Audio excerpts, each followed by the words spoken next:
Síguenos en nuestras redes sociales. En Twitter, @telediarios. En Facebook, Telediario S. Y en la señal internacional de Ecuador TV para Estados Unidos, a través del paquete latino de DirecTV en el canal 457. Y también vía streaming para el mundo por www.ecuadortv.es. Amigos y amigas, muy buenos días, bienvenidos y bienvenidas a Telediario en este día jueves 8 de noviembre de 2018. De inmediato las noticias más importantes. Diana, buenos días. Buenos días, Sofía, amigos televidentes, gracias por acompañarnos en esta nueva emisión de Telediario. Arrancamos de inmediato con los titulares. El expresidente de la República, Rafael Correa, y 3 personas más fueron llevados a juicio por plagio. Así lo determinó la jueza Daniela Camacho. Con signos vitales estables se encuentra el ex vicepresidente Jorge Glass. Fue hospitalizado en Quito tras mantener una huelga de hambre de 16 días. Por primera vez se implementa en el país la nivelación a través de la modalidad virtual. Los estudiantes que postularon para la educación superior y no obtuvieron un cupo podrán utilizar este método. En lo internacional, al menos 11 personas resultaron heridas en un abarrotado bar de la zona de Los Ángeles, Estados Unidos, cuando un hombre armado ingresó en el local y disparó.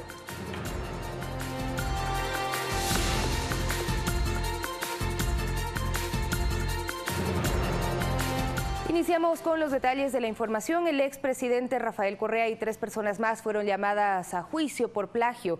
Sin embargo, esta etapa se suspende para el exmandatario y el exsecretario de Inteligencia por encontrarse fuera del país.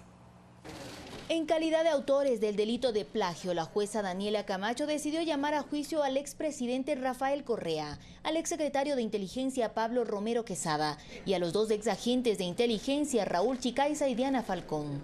La Fiscalía ha aportado con suficientes elementos, respetando el debido proceso, que han determinado que este fallo sea consecuente con la pretensión de Fiscalía en cuanto al llamamiento de juicio por el delito de secuestro. En la lectura de su resolución, que llevó 3 horas con 30 minutos, la magistrada explicó que no existió asociación ilícita como acusó Fiscalía, sino una codelincuencia dada por una cadena de mando jerarquizada, con una diferente forma de participación de los procesados para el cometimiento del plagio de Fernando Balda en 2012. No se hace ninguna referencia a los elementos de descargo que durante 7 horas fueron desarrollados por la defensa del economista Rafael Correa en la audiencia que ustedes presenciaron. Creo que es momento que Contraloría, con absoluta responsabilidad y teniendo ya elementos, analice lo que está sucediendo en este caso, cuánto dinero se ha destinado para contratar secuestradores, pasajes aéreos, ropa. Entonces debería haber un informe con indicios de responsabilidad penal, llegar a Fiscalía y Fiscalía tendrá entonces que procesar un peculado. Sin embargo, la etapa de juicio quedó suspendida para el exmandatario y para el exsecretario de Inteligencia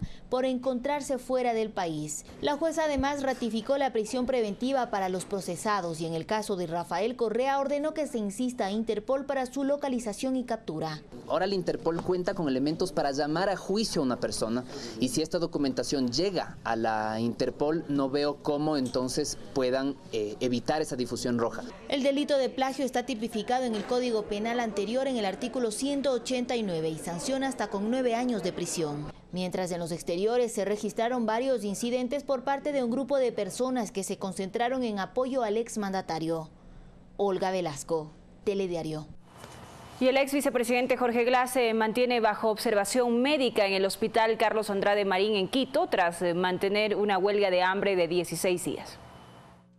A la 1:30 de la mañana de este miércoles ingresó el ex vicepresidente Jorge Glass al Hospital Carlos Andrade Marín, proveniente desde el Centro de Rehabilitación de Cotopaxi. Así lo dio a conocer Edison Ramos, director técnico encargado de la CHECAM. Es un paciente que vino despierto, consciente, orientado, sin ningún signo de deterioro neurológico mental, sin signos de focalidad, estable en sus signos vitales, parcialmente hidratado, situación que ya se ha corregido. El traslado se dio por precaución y seguridad en la salud del ex segundo mandatario, quien previamente recibió 85 atenciones y controles médicos en La Tacunga, donde llevaba una huelga de hambre de 16 días, luego de ser llevado desde la cárcel 4 en Quito.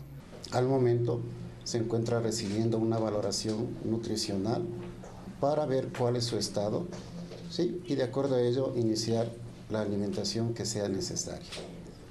Los exámenes que se han practicado hasta el momento nos permiten estar tranquilos. Glass se encuentra hospitalizado en un área restringida con estrictos controles de seguridad tanto al interior como al exterior de la casa de salud. Su hermano Heriberto Glass aseguró que no ha podido ingresar. No nos dejan entrar. Según detalló la ministra del Interior, María Paula Romo, Glass mantiene un régimen de visitas restringidas. Es una persona privada de libertad que entiendo que por alguna emergencia médica ha salido momentáneamente del lugar en el que está privado de libertad. Mientras tanto, coidearios de Glass consideran que el cambio del centro de rehabilitación fue irregular, puesto que no tenía una sentencia condenatoria ejecutoriada en firme. Fue injustamente trasladado allá a la cárcel de la Tacunga. Realmente la salud del vicepresidente no está bien. Y advierten que el estado de salud podría deteriorarse ante una enfermedad catastrófica preexistente. La permanencia del ex vicepresidente en el Hospital del Seguro Social dependerá de la evolución en su salud. Olga Velasco, Telediario.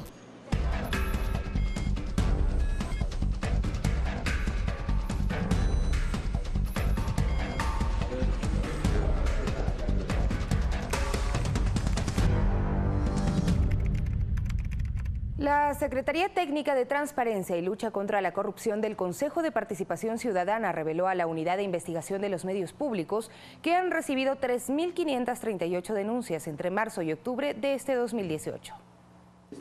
Desde septiembre hasta octubre, la Secretaría Técnica de Transparencia y Lucha contra la Corrupción del Consejo de Participación Ciudadana recibió 438 denuncias adicionales, es decir, casi 15 denuncias al día presentaron ciudadanos ante este organismo durante ese lapso. Como respuesta al llamado del presidente Lenín Moreno para acentuar la lucha contra la corrupción y que dio origen al Consejo de Participación, la Secretaría ha recibido un total de 3.538 denuncias y pedidos de marzo a octubre, lo que equivale a 500 casos por mes. Netamente nos regimos a las disposiciones y más que nada mandato constitucional para poder intervenir en el tratamiento de estas causas. Del total de denuncias recibidas en los últimos 7 meses, Marcelo Estrella, titular de la Secretaría, detalló que 1.200 pedidos ingresaron solo para la evaluación de autoridades. De este número, 708 llegaron contra los ex consejeros del Consejo de la Judicatura, 59 contra el ex defensor del pueblo, 187 a los ex jueces de la Corte Constitucional, 125 contra el ex fiscal general del Estado, 38 en contra de los ex consejeros del Consejo Nacional Electoral, 41 para el ex superintendente de bancos, 33 contra el ex superintendente de compañías, 7 a los ex jueces del Tribunal Contencioso Electoral y 2 a los vocales del Banco del IES. Respecto a las denuncias de corrupción, María de Lourdes Arboleda, ex titular de esta secretaría, indicó que la ciudadanía percibió actos de corrupción incluso en la administración de justicia. Esto le muestra a usted que uno de los niveles en que la gente se sintió más agobiada y atacada por el régimen anterior es en el respeto a sus derechos y a los procedimientos que la justicia debía cumplir. En 2013, la institución recibió 125 pedidos y 209 denuncias. Para 2014, la ciudadanía emitió 189 pedidos y 189 denuncias. En 2015, las cifras fueron 215 pedidos y 261 denuncias. En 2016, hubo 348 pedidos y 464 denuncias. En 2017, la cifra subió a 454 pedidos y 338 denuncias. El lavado de activos también fue un tema de preocupación de la Secretaría Técnica. Este departamento recibió el encargo de identificar la ruta, el destino y recuperar el dinero fruto de actos de corrupción, trabajando en conjunto con la Unidad de Análisis Financiero y Económico UAFE y la Cancillería. Desde la UAFE, Diana Salazar explicó que existen tipologías identificadas que corresponden a actos de corrupción de servidores públicos nacionales e incluso extranjeros. De todo el trabajo de la UAFE, el 50% corresponde a actos de corrupción. La lucha contra la corrupción no puede tener tiempos o plazos de caducidad, sino que tiene que ser un tema continuo. Se puede notar que ya no es un tema aislado de una u otra institución, sino que se van alineando todas y cada una de las funciones del Estado para erradicar este mal. Actualmente, la Secretaría Técnica trabaja en un sistema nacional de transparencia con la colaboración de 7 países: Chile, Guatemala, Colombia, Perú, Uruguay, Argentina y, por supuesto, Ecuador. Suelen Granda, Telediario. Y en el ámbito económico, la Proforma Presupuestaria 2019 fue calificada ayer por el Consejo de Administración Legislativa y Desarrollo Económico. Será la sala que se encargue de su tratamiento. Lo había anticipado la presidenta de la Asamblea, Elizabeth Cabezas, en conversatorio con la prensa en horas de la tarde. Puede ir a la de Desarrollo Económico. Nosotros pensamos que es una comisión que puede abordar de una manera más objetiva. La Proforma llegó a la Asamblea a puertas del último feriado. La Comisión de Desarrollo Económico, que es presidida por Esteban Albornoz, trabajará en el informe que deberá estar listo en 10 días, mientras el Pleno, en un solo debate, deberá pronunciarse máximo hasta el 1 de diciembre. En la sesión del CAL de hoy, efectivamente, lo hemos convocado, es más, a Richard Martínez. Richard Martínez va a hacer una exposición de la propuesta de la proforma presupuestaria. Por otra parte, la presidenta informó que a falta de una norma expresa que establezca el número de votos que se requieren para la destitución de un legislador, se ha solicitado un informe a la Procuraduría Legislativa. Y en función de eso tomar una decisión. Luis Fernando Torres, del Partido Social Cristiano y quien también forma parte del CAL, precisó lo que a su criterio debería aplicarse en los casos de Sofía Espín y de Norma Vallejo. Las únicas posibilidades que caben para despojar del cargo de legislador a un asambleísta es que se utilice la mayoría absoluta de los miembros de la Asamblea o las 2/3 partes. A propósito de la ausencia de Sofía Espín, quien estaría fuera del país cumpliendo actividades en Bolivia, el legislador denunciante Esteban Bernal plantea se postergue el tratamiento del informe en el Pleno. Que máximo el 10 y la próxima semana podamos tratar el tema para que no se invalide. Solicitud que podría considerarse a criterio de Cabezas. Esto puede ser diferido para un momento en el que ella se encuentre aquí. La convocatoria al Pleno para resolver los casos de Espín y Vallejo está lista para este jueves a las 16 horas. Alexis Moncayo, Telediario. 6 de la mañana con 12 minutos. Tenemos otra información. El canciller José Valencia, durante una entrevista con Pública FM, se refirió a la situación del fundador de Wikileaks, Julian Assange, del exsecretario de Comunicación, Fernando Alvarado, entre otros temas de coyuntura que reseñamos a continuación. El titular del Ministerio de Relaciones Exteriores, José Valencia, afirmó en Pública FM que el Ecuador no ha recibido ninguna información sobre un asilo para Fernando Alvarado. No hemos recibido ninguna comunicación oficial o ninguna información por otros canales. A su criterio, según el derecho internacional, esta posibilidad no procede por la situación que Alvarado enfrenta en el país. Una persona que está siendo perseguida por un delito común, en este caso quitarse el grillete, no es un perseguido político, es un prófugo de la justicia y por tanto no correspondería el que se le otorgue el asilo. En cuanto al tema, Julian Assange sostuvo el costo que este asilo le ha representado al país. En efecto, el Ecuador ha gastado más de 6 millones de dólares en total, incluyendo en esto, y la parte más importante son los gastos que corresponden a servicios de seguridad. A pesar de ello, sostiene que el Ecuador se ha mantenido respetuoso de los derechos humanitarios de Assange.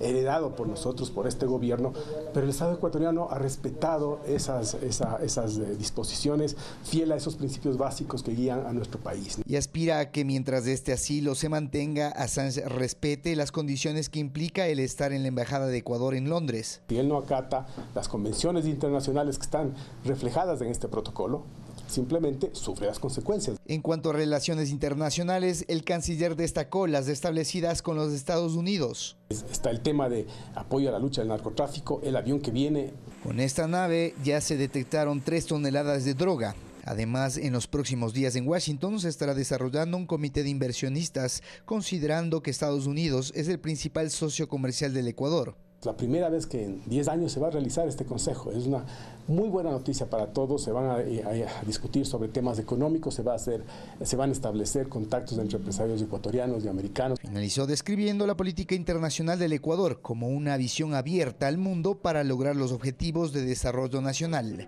César García, Telediario. Y la firma de un convenio de inversión en el Ecuador es uno de los principales aspectos que destacó la vicepresidenta María Alejandra Vicuña de su viaje a España. La segunda mandataria también habló de la importancia de la economía popular y solidaria. Estas declaraciones las hizo ayer en Primera Impresión. La vicepresidenta María Alejandra Vicuña se refirió este miércoles a la importancia del convenio de inversión por 450 millones de dólares en el Ecuador suscrito por el Fondo Neftan, Aguas de Valencia S.A. y la empresa pública de agua del Ecuador. Esto a propósito de su reciente viaje a 3 ciudades de España. Aseveró que los proyectos se desarrollarán fundamentalmente en el sector hídrico, en zonas de Manabí y Esmeraldas afectadas por el terremoto del 2016. Fundamentalmente al sector de riego. Existe ya una red matriz importante, infraestructura matriz en materia de riego, pero hay que aterrizarla, hay que llevarla a las distintas zonas, a tantas hectáreas que tienen que ser beneficiadas de este tipo de proyectos. Vicuña destacó también los acercamientos que tuvo con la presidenta del Congreso de los Diputados, Ana Pastor, con quien dialogó sobre la eliminación de la visa Schengen para los ciudadanos ecuatorianos. Yo creo que hay buenos e importantes resultados. Hay una gestión desde Cancillería a través de las embajadas en los distintos países de la Unión Europea. En materia de economía popular y solidaria mencionó que se trabaja a través de un comité para este sector en 3 aspectos fundamentales: acceso a crédito productivo, capacitación, acompañamiento y asistencia técnica y fortalecimiento de los canales de comercialización para los pequeños productores. No es solo ayudar a pescar, entregar las cañas, las herramientas que permitan a nuestros emprendedores, a las asociaciones, a las cooperativas, tener mejores condiciones para poder ser más competitivos. Porque una vez que tienes los productos, ¿en dónde los pones? ¿A dónde los vendes? ¿Cómo los distribuyes? Y mencionó que se busca que este sector también tenga mayor acceso y participación en el Sistema Nacional de Compras Públicas, para lo que se trabaja de cerca con el CERCOP. César García, Telediario. 6 de la mañana con 16 minutos, es momento de hacer una pausa en Telediario, enseguida volvemos. Así es, regresamos enseguida con más noticias, quédese con nosotros.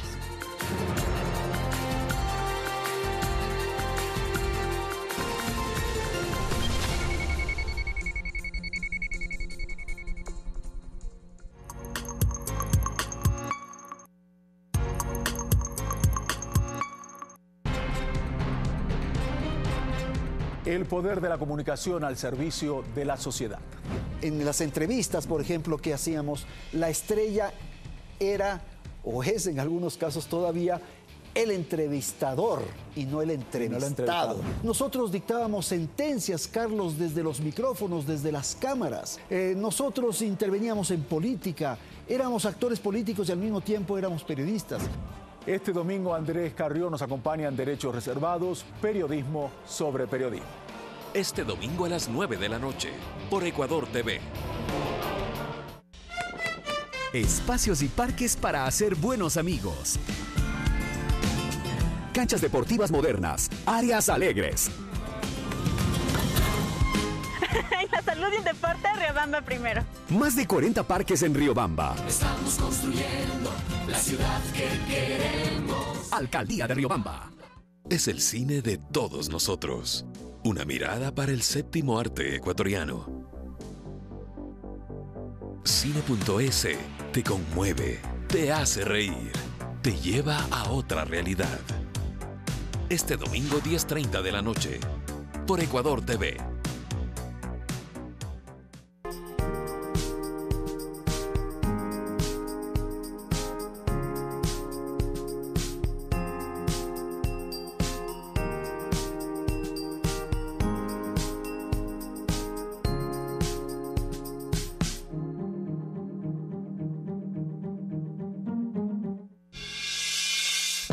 Negocio devastador.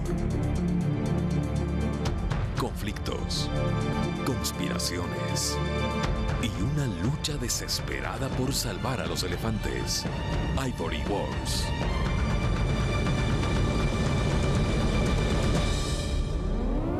Planeta Peligro. Este domingo 20 horas. Por Ecuador TV.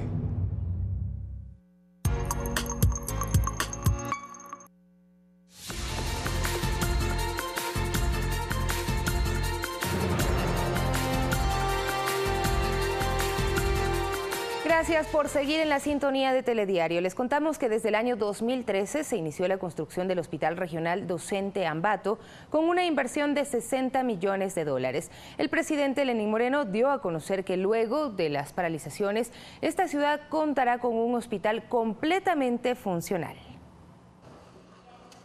El presidente Lenín Moreno cumplió agenda en la ciudad de Ambato. Recorrió el Hospital General Docente Ambato, donde recalcó que luego de 3 paralizaciones, esta infraestructura se entregará a los ambateños en el mes de diciembre. Son casi 400 camas, las cuales serán más que suficientes para atender a más de 300.000 habitantes. Esta casa de salud hospitalaria brinda atención médica a personas de las provincias de la zona central. Que va a ser alrededor de $41 millones el gasto corriente de este hospital anual, solamente para dimensionar la inversión pública que se está haciendo para garantizar la salud de los ecuatorianos y ecuatorianas. En el año 2013 se inició la reconstrucción del hospital, en un área de 42.500 metros cuadrados. Un hospital que va a tener centro obstétrico, neonatología, tiene los parqueaderos, esterilización, centros quirúrgicos, hospitalización. Máximo Barba, Telediario. Y Ecuador impulsa a nivel regional la posibilidad de concretar alianzas con otros países de la región para comprar medicamentos de una manera conjunta. Según las autoridades de salud, esto permitirá abaratar costos y ampliar la cobertura en la entrega de fármacos. La propuesta toma fuerza a nivel regional y la impulsa Ecuador. En el marco de la 37ª reunión de ministros de salud del área andina, se habló en serio de materializar esta iniciativa para comprar medicamentos de una manera conjunta entre los países de la zona. Esto, a decir de las autoridades, permitirá abaratar costos y ampliar en cuanto a cantidad la cobertura en la entrega de fármacos que la población requiere. Creemos nosotros que la compra consolidada entre varios países de nuestra subregión y de la región en general nos va a permitir una capacidad de negociación que permita reducción en los precios y por lo tanto que podamos acceder a las mejores tecnologías sanitarias con obviamente todas las condiciones de calidad, seguridad y eficacia, pero también a los menores precios posibles. Iniciativa que interesa a Perú, por ejemplo. Su ministra de Salud, Silvia Pesá, manifestó en Quito la necesidad de impulsar este tipo de acciones que ratifican el interés de los estados y de los gobiernos de brindar un servicio de salud de calidad a sus conciudadanos, partiendo del hecho de que el acceso a los servicios de salud es un derecho básico de las personas. Nosotros, por un lado, queremos utilizar los recursos de la forma más estratégica y de la mejor forma, pero tenemos las limitaciones del precio, con o sin restricciones que nos permiten o no hacer la regulación de precios. Según la Organización Mundial de la Salud, en América Latina hay en promedio 16 países que cuentan con una política nacional de medicamentos y 22 naciones que tienen un cuadro básico de medicinas esenciales. Bolivia, Chile, Colombia, Ecuador y Perú se rigen con una política andina de medicamentos, la cual busca, por ejemplo, a través de la compra corporativa garantizar que sus conciudadanos accedan a medicinas seguras, de calidad y de bajo costo. Javier Ceballos, Telediario. Y el Ministerio de Educación presentó la evaluación de programas ejecutados, tales como maestrías, jubilación, bachillerato internacional, dotación de tecnología y alimentación escolar. Según se informó, la mayoría de ellos tienen un impacto en la mejora del sistema educativo. Que el programa de acompañamiento docente producto de estas investigaciones que venimos realizando es un programa que debe preservarse en el sistema educativo ecuatoriano. En este momento tenemos 360 mentores ya capacitados, están impactando en 22.000 docentes, en cerca de 500.000 de estudiantes. Básicamente es el acompañamiento a docentes para que mejoren las destrezas en lectura y en escritura entre primero y cuarto año de educación. Podemos decir, por ejemplo, que las unidades educativas del milenio, en el primer año que evaluamos, que es el 2015, tuvo un efecto de 45 puntos en la prueba de matemáticas. ¿Esto qué quiere decir? El chico o chica que estuvo en la unidad educativa del milenio tuvo 45 puntos por encima de un chico o chica que no estaba en una unidad educativa del milenio, en la prueba de matemáticas.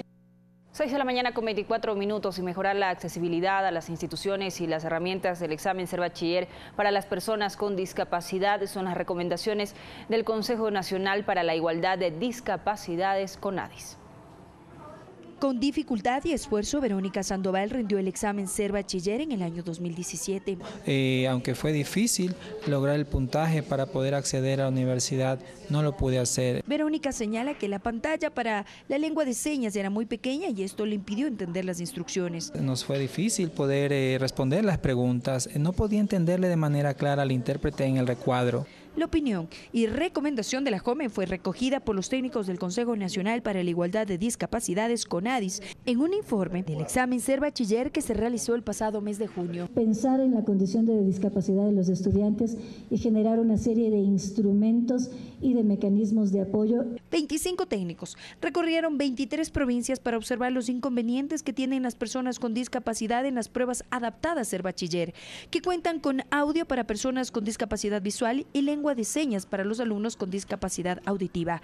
Ellos tratan de obtener su título y llegar a una universidad pública. El rendir las pruebas Ser Bachiller también se ha convertido en una medida de acción afirmativa para las personas con discapacidad. Los técnicos señalan que se debe otorgar una hora adicional para resolver el examen, adaptar los accesos en las instituciones educativas, elaborar un reglamento que permite el ingreso de acompañantes al examen y la exoneración de la prueba abstracta a personas con discapacidad visual. En lo que va del año, en los ciclos Sierra y Costa, más de 3.800 personas con discapacidad rindieron el examen. El informe fue entregado al Instituto Nacional de Evaluación Educativa, INEVAL. Valeria Villarroel, Telediario.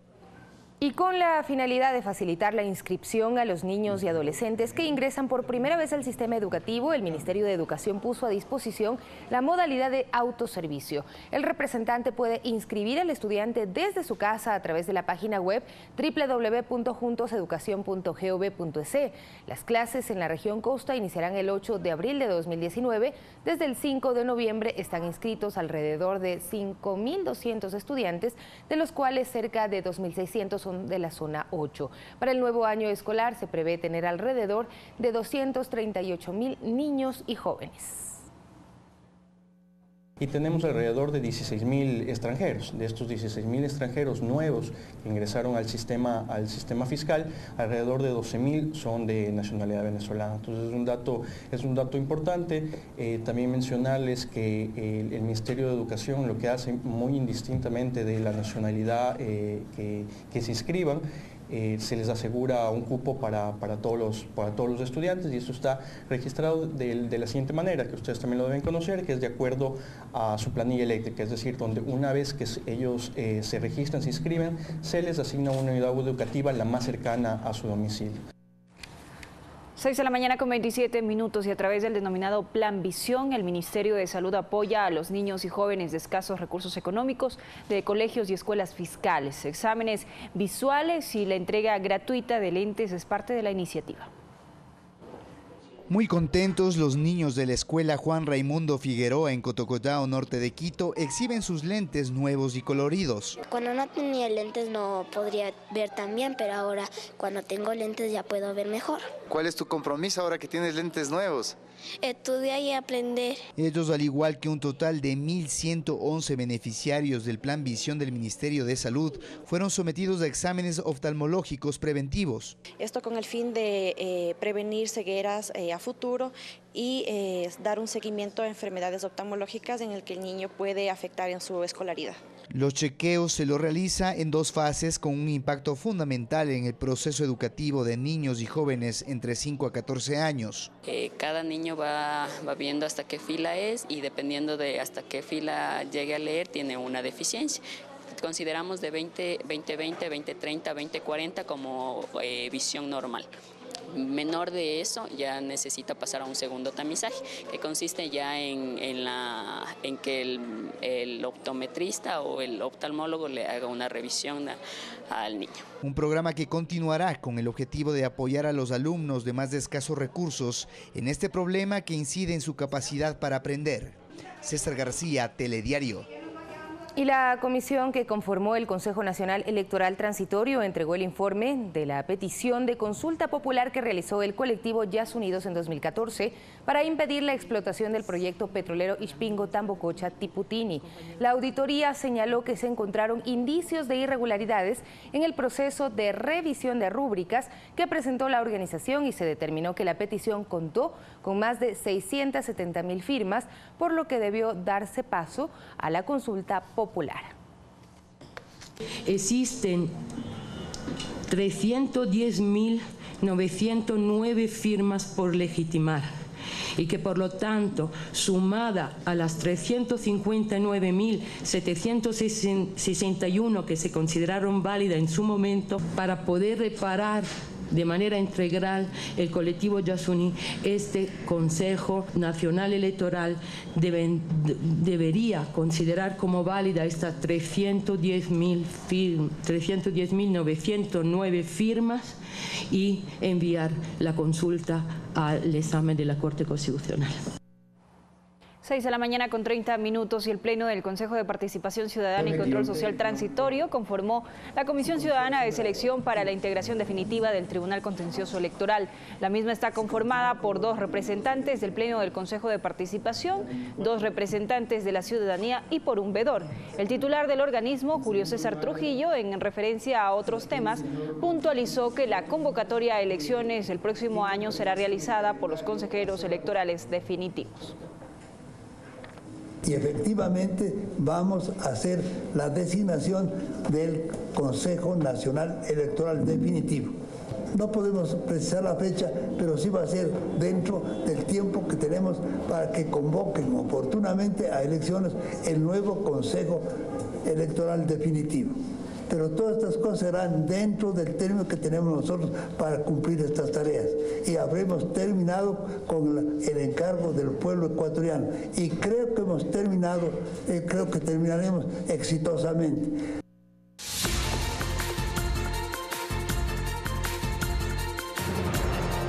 Las autoridades en California respondieron a un tiroteo activo con múltiples heridos en un bar de Thousand Oaks. Según información de último momento, hay varios muertos, entre ellos un policía y el atacante. Varias personas resultaron heridas en un tiroteo ocurrido la noche de este miércoles en un bar de la localidad californiana de Thousand Oaks, a 64 kilómetros de Los Ángeles. Hace pocos minutos la policía informó detalles del suceso e información del atacante. Encontraron a 11 víctimas que habían sido asesinadas.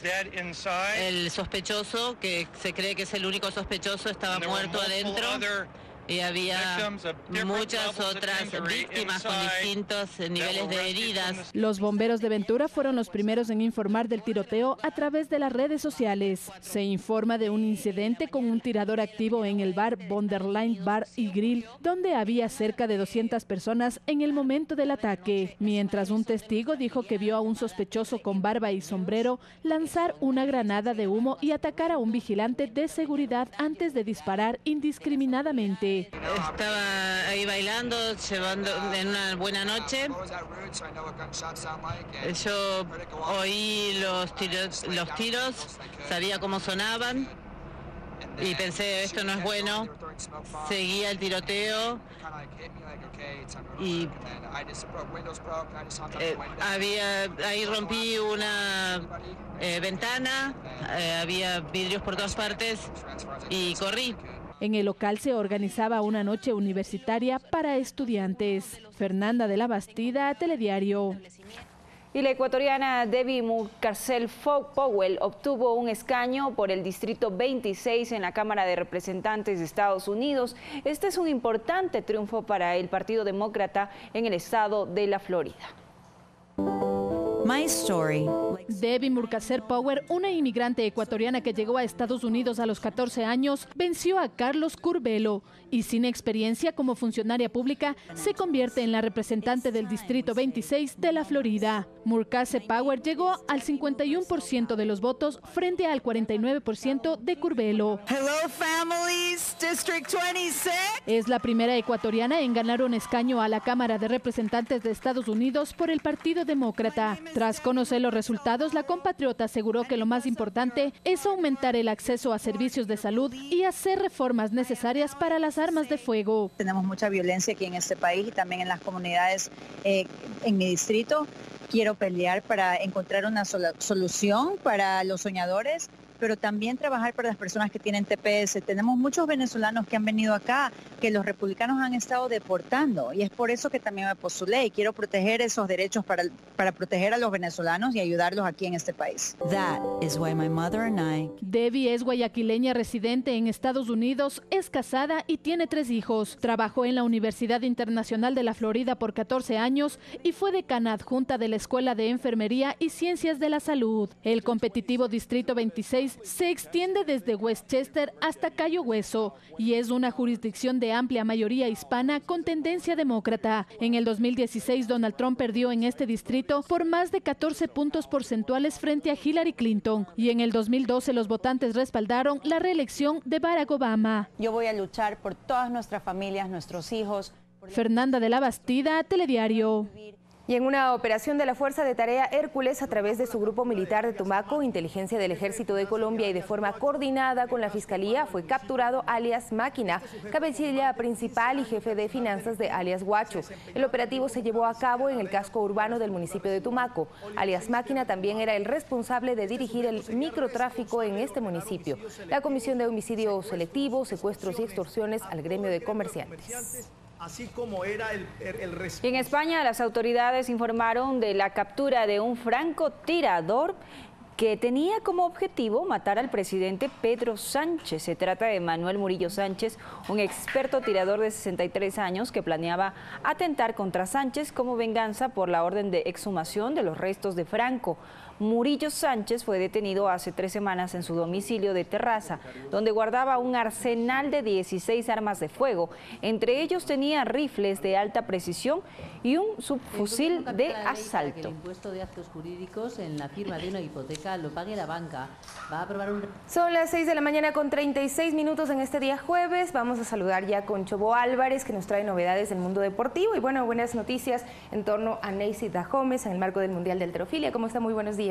Hola Sofi, ¿cómo estás? Diana, buenos días. Así es, ayer Neisy Dahomes, una atleta que solo tiene 20 años, hizo historia consiguiendo 2 medallas de bronce para el Ecuador, un futuro prometedor para nuestra pesista nacional. Claro que sí, también la convocatoria para la selección de fútbol. Se vienen 2 partidos importantes de la selección. Así es, ¿no? Tercera convocatoria, Diana, de Hernán Darío Gómez en este nuevo proyecto de la selección. Jugamos contra Perú y contra Panamá. Hay algunas sorpresas en la convocatoria. Le iba a preguntar ahí, ¿los jugadores de qué equipo son la mayoría? Justamente tenía el dato. Del campeonato nacional, Barcelona tiene la mayoría junto con Liga de Quito. Liga tiene a 4 elementos, Emelec aporta con 1 solo, al igual que Universidad Católica e Independiente del Valle. Bueno, muy bien. Todos son Ecuador. Todos son Ecuador, todos suman. De esta manera arrancamos con deportes en este día jueves.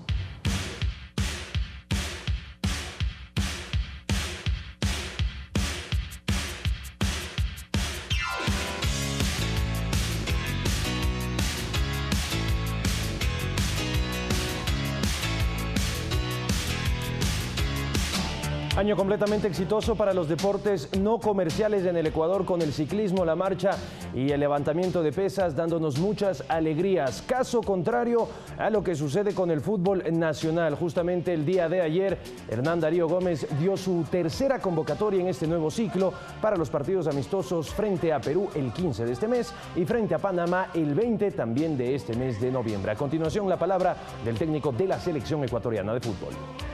En agradecerle a los directivos míos y a los directivos del fútbol profesional ecuatoriano y sus técnicos por la colaboración de suspender esta fecha y poder llevar otro tipo de nómina con jugadores de más recorrido a estos 2 partidos. Lo de Cifuentes, bueno, ya hablé con él. Inclusive estuve en la concentración con él en un momento que jugaba su equipo y fui a su habitación, lo busqué y no le toqué el tema de la falta, la ausencia, le toqué el tema del peso. Lo felicité y le dije, ese peso quiero que lo sostengas.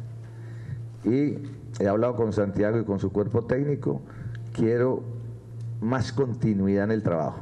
Capacidad tiene, goleadora, sabe jugar bien al fútbol, pero necesito el peso que tiene ahora y más continuidad en el trabajo, más constante, más mixto.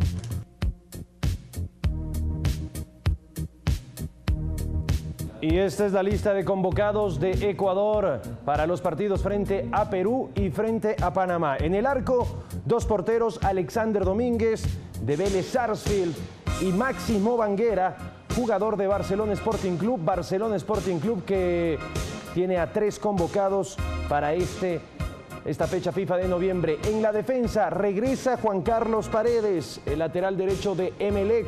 Gabriel Achillier, el defensor del Moreira de México.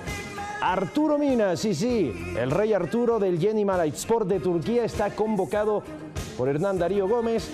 El defensor Javier Arriaga de Barcelona, de muy buen presente, también entró en la convocatoria Barcelona. 3 convocados. Y Cristian El Chavo Cruz, lateral izquierdo de Liga de Quito, por primera vez en la selección ecuatoriana, se lo ha ganado sin duda alguna el Chavo.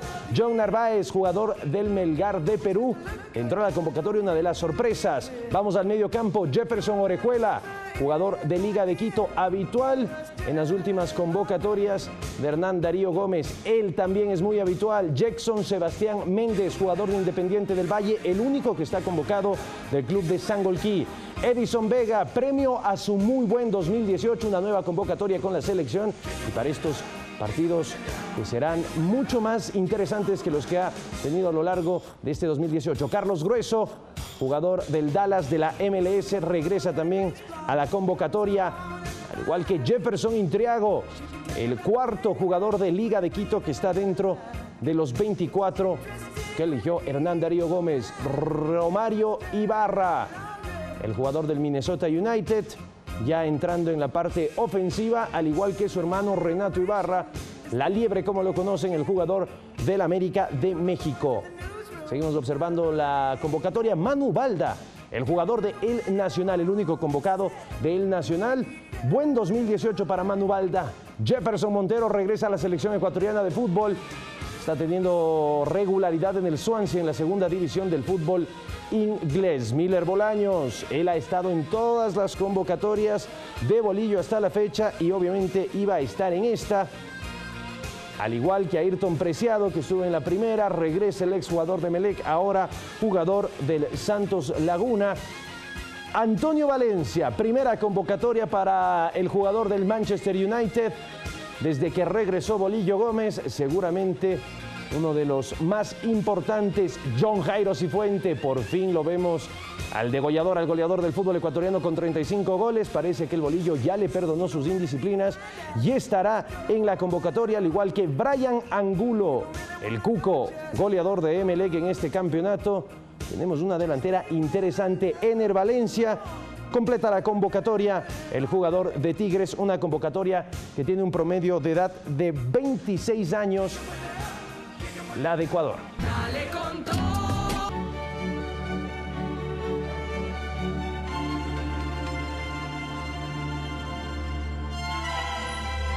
Goleó también el Real Madrid 5-0 al Victoria Pilsen en República Checa, y la Juventus de Turín perdió su invicto en la temporada, cayó 1-2 contra el Manchester United, ganaba 1-0 hasta el minuto 85 controlando el partido, y en las últimas 2 jugadas lo dio vuelta el equipo de Mourinho. Eso es todo el tiempo que tenemos en Deportes del día de hoy. Se quedan con Eduardo Calife, ya llega Primera Impresión.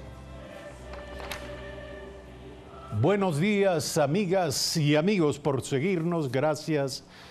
Permanezcan ustedes en la pantalla de Ecuador TV y nuestra oferta de programación informativa para esta jornada. Esta mañana tendremos como invitados en Primera Impresión a Gustavo Vega, presidente del Consejo Nacional Electoral Transitorio, quien nos dará detalles sobre la aprobación del nuevo registro electoral que estará vigente para las elecciones de 2019, y hablaremos además sobre la controversia creada en torno al anuncio de que el Consejo Nacional Electoral renunciaría a la certificación ISO de la Organización de Estados Americanos y a futuras misiones de observación en los próximos comicios. Además, Antonio López Coveña, jurista, estará con nosotros para hablar sobre la resolución judicial sobre el caso Balda, la presunta responsabilidad del expresidente Rafael Correa y los otros 3 implicados o imputados en este caso. Y además, Víctor Giorgi, psicólogo uruguayo, director general del Instituto Interamericano del Niño, la Niña y Adolescentes, para explicar la importancia de los temas que abordará el 6º Congreso Latinoamericano y Caribeño sobre trata de personas y tráfico de migrantes, que se desarrollará en la ciudad de Quito. Estos serán pues nuestros temas e invitados de esta mañana. Buenos días.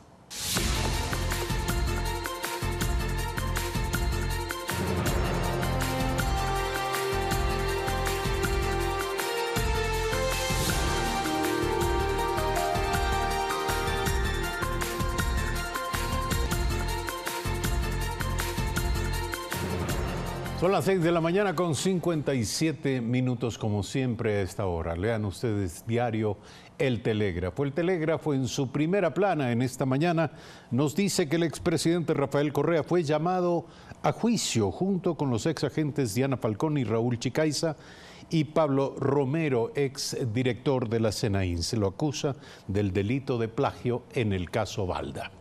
Además, en otro ámbito también, se ha decretado 34 años y 8 meses de prisión en el llamado caso Emilia. La fiscal Bella Castillo anunció que apelará el fallo y pedirá la máxima pena para los dos implicados. Y finalmente, un despliegue informativo importante sobre la visita del presidente Lenín Moreno a la ciudad de Ambato, donde recorrió, entre otras actividades, el hospital de esta ciudad. El jefe de Estado destacó allí que la Casa de Salud tendrá tecnología de punta. Luego atendió peticiones del sector lechero. Estos y otros temas nos traen esta mañana diario El Telégrafo.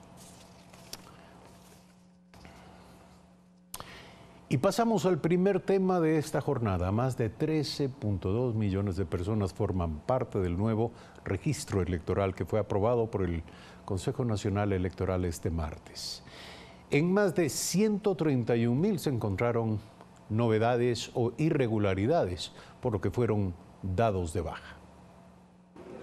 El Pleno del CNE definió cuál será el registro electoral para los comicios del próximo año, en los que se deberá escoger a autoridades seccionales y miembros del Consejo de Participación Ciudadana y Control Social. El nuevo registro consta de 13.261.994 ciudadanos que podrán ejercer su derecho al sufragio el próximo 24 de marzo. De acuerdo a lo establecido en el artículo 78 del Código de la Democracia, el registro electoral es el listado de personas mayores de 16 años habilitadas para votar en cada elección. Dicho listado se complementa con la inscripción realizada de forma voluntaria por los extranjeros residentes en el país por al menos 5 años. Asimismo, el CNE es el responsable de organizar y elaborar el registro electoral de los ecuatorianos domiciliados en el exterior en coordinación con los organismos pertinentes. El registro electoral fue elaborado en base a la información remitida por el registro civil. Con la depuración, se asegura que el listado de personas con derecho al sufragio sea confiable. Bajo este contexto, se dio de baja 131.444 registros que presentaban novedades. El CNE también resolvió ya no seguir con la certificación ISO de la OEA. Según el titular del organismo, no es confiable. Asimismo, se decidió rechazar la veeduría internacional del organismo. El argumento, según Gustavo Vega Almagro, el actual secretario general, se opuso a la consulta popular en contra de la soberanía del Ecuador en febrero. 7 de la mañana en punto. Nuestro invitado, Gustavo Vega, presidente del Consejo Nacional Electoral. Buenos días, gracias por estar aquí. Comencemos con el tema del registro. Sorprende que 131.000 registros hayan sido eliminados del padrón.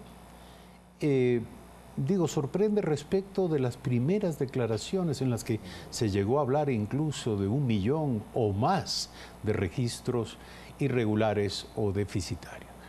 Buenos días, Eduardo. Gracias por la cordial invitación. En efecto, la depuración del padrón es un tema permanente y diario. No puede terminar con nuestra cesación de funciones, que será en cuestión de días. Por tanto, hemos hecho los esfuerzos que en 3 meses hayamos logrado esa cantidad. Yo diría que es una brecha abierta para que el Consejo Definitivo continúe. Todos los días debe depurarse el padrón. La cantidad es importante. Allí están guerrilleros con cédula de identidad ecuatoriana, allí están ciudadanos... ¿Guerrilleros de dónde? Guerrilleros de Colombia, de la frontera norte. Por otro lado, extranjeros, sobre todo de ciudadanía original cubana y colombiana, que no cumplieron los requisitos. De repente, con una visión muy ágil, se les dio identidad ecuatoriana antes de los 2 años para que puedan tener derechos ciudadanos en este país. Está también un número importante de personas descesadas que evidentemente no podían ejercer su derecho por ser fallecidas. Están personas que tenían doble cédula de identidad.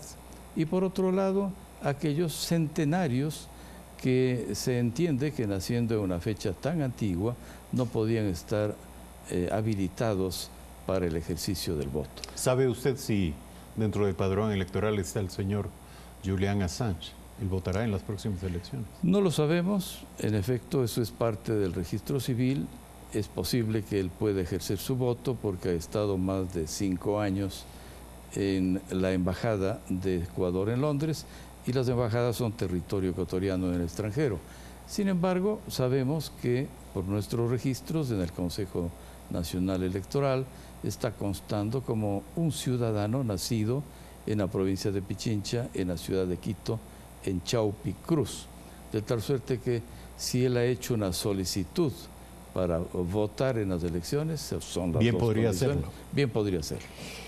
Díganos, para concluir con este tema, son 131.000 registros y usted dice que este es apenas el inicio de un trabajo que debería ser permanente. ¿Cuántos registros cabe presumir, de manera estimativa por supuesto, que todavía deben ser depurados? Yo diría que la proporción tiene que ser creciente porque cada día nacen nuevos ciudadanos ecuatorianos. Por otro lado, cada día los ciudadanos que se incorporan al padrón sobre los 16 años es una cota permanente para la demografía ecuatoriana y que siempre a favor respecto de los decesados, que se calculan en unos 60.000 por año. Yo diría que en efecto, sin que haya límite para la depuración del padrón, todos los días debe hacerse. Y yo diría que sobre todo en base de una reforma legal, que ya se provocó una reunión convocada por nosotros, la necesidad de que se funda en un solo organismo el registro civil con el Consejo Nacional Electoral para buscar las deficiencias de rigor. 7 de la mañana, 4 minutos, está en curso una controversia en torno a sus declaraciones sobre el tema de la Organización de los Estados Americanos, la supuesta, o no sé si confirmada, usted nos lo dirá, renuncia por parte del Consejo Nacional a este proceso de certificación a través de la Organización de Estados Americanos, a través de este ISO de la OEA y también a futuras misiones de observación en los próximos comicios. Es cierto, Eduardo, en efecto el Pleno del Consejo resolvió y así se le informó al Ministro de Relaciones Exteriores, en el sentido de que no consideró adecuado, pertinente, lógico, en base de la soberanía del Ecuador, dos cosas. Primero, que uno de los ISO, o sea, la certificación de la OEA, se ejercite para el próximo proceso electoral. El sistema de certificación no es propio de la OEA, es una contratación que se hace a una compañía mexicana.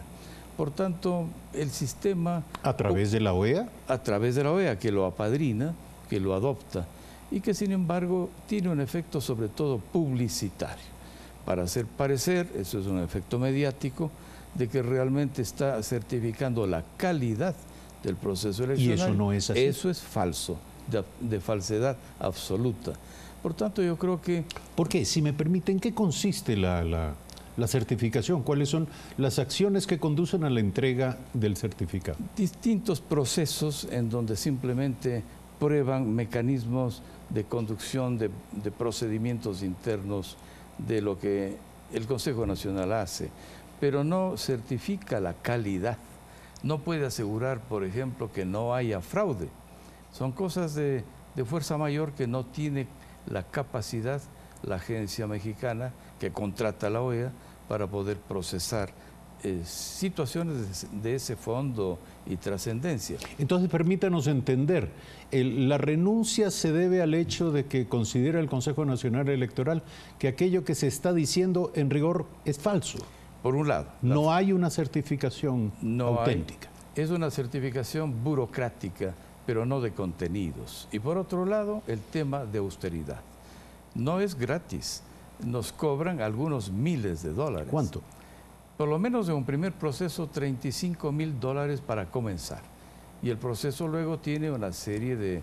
Otros componentes. De componentes financieros que complica la austeridad que hemos decretado.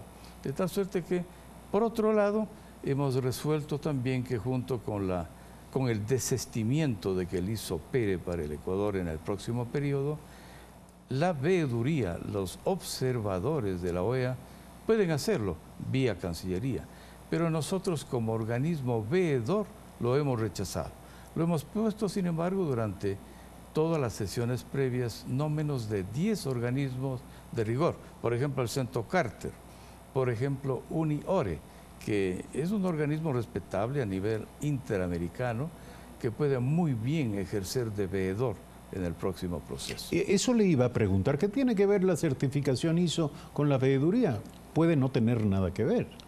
¿Por qué ustedes afirman tener argumentos para desechar la certificación, pero porque esos argumentos son extensivos a la veeduría? Sí, son dos temas concurrentes, sin embargo independientes. El tema de la veeduría depende más bien del proceso de comportamiento que la OEA ha tenido en los últimos tiempos respecto del Ecuador. Particularmente ha habido una confrontación con la soberanía nacional en el sentido de que ha sido crítico de la consulta popular que el presidente Moreno lanzó con un aval extraordinariamente alto de respaldo de la ciudadanía. La OEA no tiene por qué poner sus narices en la soberanía nacional.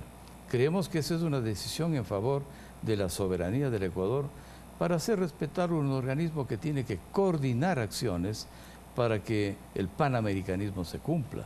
Pensamos que en este caso no es un organismo neutro frente al giro que ha dado el país frente a los nuevos vientos que exige la ciudadanía. Pero si me permite, la Organización de Estados Americanos es un organismo representativo de muchos miembros y son países y gobiernos de la región.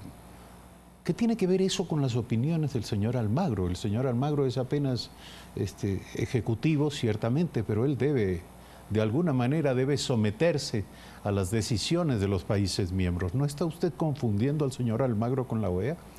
Desde que dejó de ser un expresidente americano, secretario general de la OEA ha depletado sus altas funciones.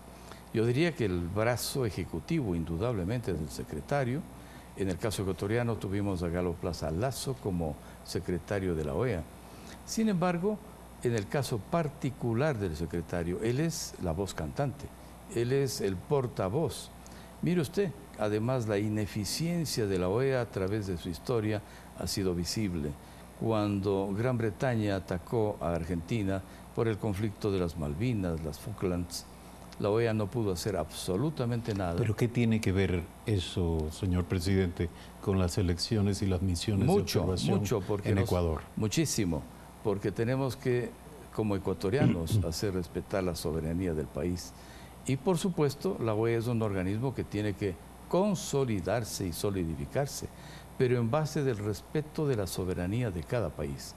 Y en el caso particular del Ecuador, no ha cumplido una acción neutra y facilitadora para este proceso. ¿Usted cree que esto va en la línea de la política exterior del país?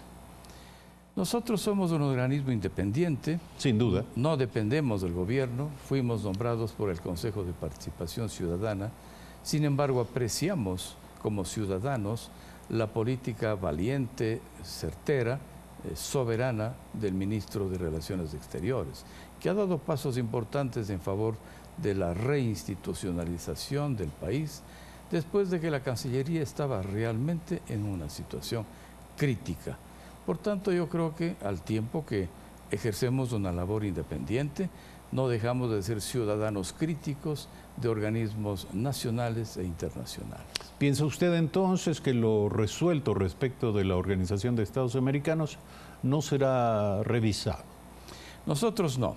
Hemos pedido además al Consejo de Participación Ciudadana que exhorte al Consejo Definitivo, que debe entrar en funciones en cuestión de días, para que lo que hemos resuelto en el transitorio no se venga a pique, porque este país a veces está acostumbrado a dar un paso adelante y dos atrás, que se acorazen las decisiones tomadas por nosotros a fin de que no se vuelva foja cero. Ha sido un exhorto para que el Consejo de Participación Ciudadana Transitorio asimismo solicite al definitivo del Consejo Nacional Electoral respete nuestras decisiones. Sin embargo, eso es cosa futura que esperamos observar desde fuera lo que ocurre en el país. Ya veremos si aquello se produce. Gracias por aceptar la invitación esta mañana. Gustavo Vega, presidente del Consejo Nacional Electoral. Brevísimo corte al regresar. Antonio López Cobeña, jurista. Estaremos hablando y analizando la resolución de la jueza Daniela Camacho respecto del caso Balda y la presunta responsabilidad del expresidente Rafael Correa.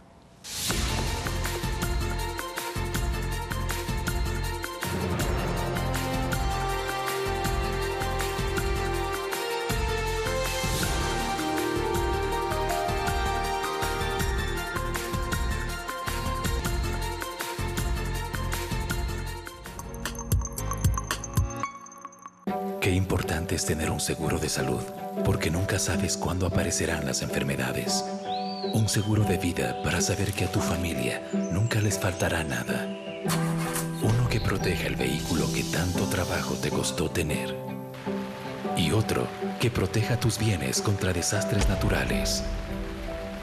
Este no es un seguro común, porque no todas las aseguradoras tienen un seguro para nosotros los agricultores. Ellos creen que somos un negocio de riesgo, pero hay una que sí apuesta por nosotros. En Seguro Sucre tenemos el único seguro agrícola para proteger la inversión y el trabajo de nuestros agricultores. Seguro Sucre, aseguramos lo que importa de verdad. Una empresa de todos los ecuatorianos que protege lo que es nuestro. El gobierno de todos. Estamos a las puertas del horno del primer reality digital del Ecuador. Ya tenemos a los panaderos que quieren participar en nuestro programa, pero no, nosotros no seremos los únicos en escogerlos. Te invitamos a votar por tu favorito. Así que ya lo sabes, los panaderos de En las Puertas del Horno los decides tú.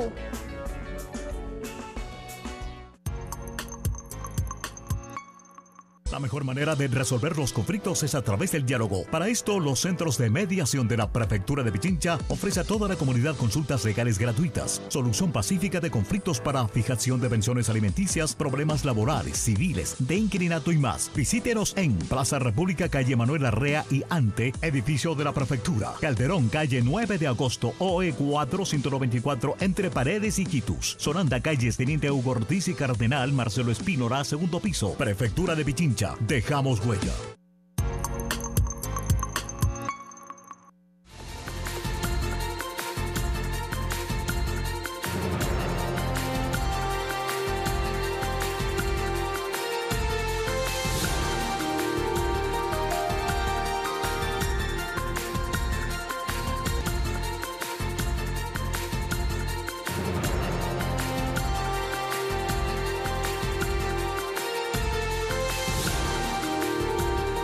Son las 7 de la mañana con 15 minutos. Gracias por continuar en nuestra sintonía. La jueza nacional Daniela Camacho confirmó la tarde de ayer el llamamiento a juicio al expresidente de la República, Rafael Correa, por su presunta responsabilidad en el secuestro del político Fernando Balda, ocurrido en Bogotá, Colombia, el 2012. Tras la finalización de la audiencia preparatoria de juicio efectuada en la Corte Nacional de Justicia, hubo pronunciamiento de las partes involucradas. La Fiscalía ha aportado con suficientes elementos, respetando el debido proceso, la Constitución y las leyes de la República, que han determinado que este fallo sea consecuente con la pretensión de Fiscalía en cuanto al llamamiento de juicio por el delito de secuestro. Se hizo justicia. Es un momento muy emotivo después del sufrimiento que hemos vivido durante muchos años, que hoy al fin el poder político, las mafias que siempre han gobernado este país, no hayan podido tener injerencia en una decisión.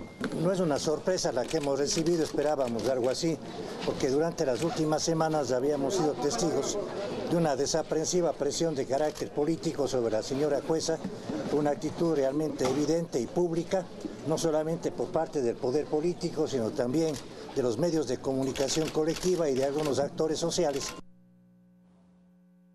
Hablando de los medios de comunicación, recordamos que para la realización de un programa especial, un reportaje hecho por Ecuador TV llamado Caso Balda, Crónica de un Secuestro, se invitó de manera reiterada al abogado Caupolicán Ochoa, representante legal del expresidente Rafael Correa, en varias ocasiones. Y en todas ellas, el abogado Caupolicán Ochoa, con distintos argumentos, se negó a concurrir. Hoy, precisamente, se habla de ello y se dice que probablemente la ausencia de los argumentos de esta parte de la defensa de la representación del expresidente Rafael Correa en estos espacios informativos es evidencia de la manipulación. Creemos que hay que dejarlo bien claro. Está con nosotros Antonio López Coveña, jurista, y esta mañana le vamos a pedir, es un caso absolutamente polémico, no podía ser de otra manera por el carácter político, el significado que todo esto tiene en la vida política del país, de manera que es imposible disociar una cosa de la otra. Pero yo quisiera pedirle que desde el punto de vista jurídico usted nos dé un parecer, una opinión respecto de lo resuelto por la jueza Camacho en la jornada de ayer. Buenos días. Buenos días. Lamentablemente el país tiene que venir enfrentando una serie de escenarios que se convierten en una radiografía macabra del estado de descomposición social y política con que las esferas gubernamentales en momentos dados de la historia han venido operando. Y en el caso que nos convoca esta mañana, no es un hecho aislado del comportamiento sistemático y permanente de gobiernos abusivos, que sin respetar la condición de signatarios de los convenios internacionales de respeto a los derechos humanos, los gobiernos involucran también a los estados a afectar la reputación propia de un Estado soberano. El día de ayer no solamente que se pudo evidenciar un corolario de una sentencia anunciada que realmente es el primer round con el que se le da un golpe fuerte a la defensa técnica del expresidente Correa, sino que también el país queda debilitado en su estructura y en su reserva de confianza en sus gobernantes. ¿Cuáles son los principales elementos de juicio que apoyarían la resolución de la jueza Camacho? Mire, la Fiscalía presentó alrededor de 28 elementos de convicción que se van a transformar en elementos probatorios en etapa procesal del juicio. Entre ellos, las propias declaraciones de los 4 ciudadanos sentenciados en Colombia que fueron contratados por el agente Chicaiza y por la señora agente Diana Falcón para que cometieran materialmente el delito de secuestro. Pero si me permite, hoy por hoy nadie niega que el secuestro se llevó a cabo, que se produjo en Colombia, que lo cometieron los autores materiales que fueron sentenciados en Colombia por este delito y que tuvieron vinculación con el agente Chicaiza. Lo que ha dicho en las últimas horas el presidente Rafael Correa de manera bastante sorpresiva, hay que decir que muy probablemente de lo que se trataba era de que estaban coludidos, de que eran cómplices en negocios sucios entre Fernando Valda, el agente Chicaiza y los secuestradores, de manera que el secuestro de Valda habría sido probablemente consecuencia de un ajuste de cuentas o de un mal reparto, según ha dicho el expresidente Correa. Mire, esa es una teoría del delito que lamentablemente no va a tener asidero en lo que jurídicamente yo hago el análisis. ¿Por qué? Porque de los recaudos procesales obtenidos por la propia Fiscalía General del Estado, se establecen la utilización de recursos económicos del Estado ecuatoriano para financiar la operación de secuestro del señor Valda.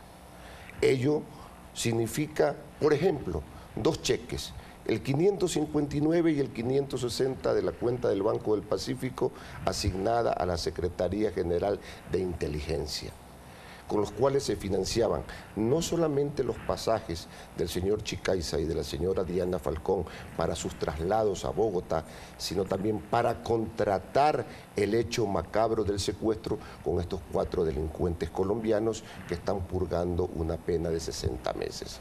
Segundo, los informes periciales que se practicaron en el mismo proceso, que arribaron y concluyeron, por ejemplo, las conversaciones, las cartas que dirigía el señor Chicaiza implorándole al presidente de la República que no los abandone, los pagos a un estudio jurídico en Colombia para que se defienda a los señores Chicaiza y la señora Diana Falcón dentro del proceso penal en Colombia, las conversaciones con el expresidente de la Asamblea Nacional, la utilización de otros recursos igualmente económicos que originan también la necesaria intervención y el análisis del debate de que aquí hubo un concurso real de infracciones.